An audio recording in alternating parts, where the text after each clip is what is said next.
Hello friends, మిగిలిపోయిన ఇడ్లీలను waste చేయకోకుండా ఇలా ఉప్మా చేసుకొని తినండి. టేస్ట్ చాలా బాగుంటుంది. ఇడ్లీలన్నీ ఇలా మెత్తగా చేసుకోవాలి.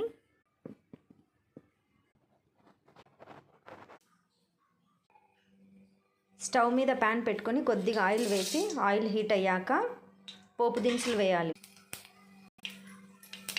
ఇప్పుడు కొన్ని పచ్చిమిర్చి, కొన్ని ఉల్లిపాయ ముక్కలు వేసి బాగా ఎర్రగా వేపాలి. కొద్దిగా కరివేపాకు. ఇది బాగా వేగిపోయిందండి. ఇప్పుడు మనం ముందుగా రెడీ చేసుకున్న ఇడ్లీని వేసేద్దాం.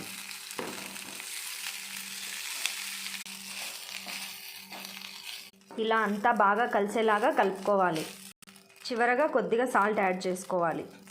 అంతే, ఎంతో సింపుల్గా టేస్టీగా ఉండే ఇడ్లీ ఉప్మా రెడీ.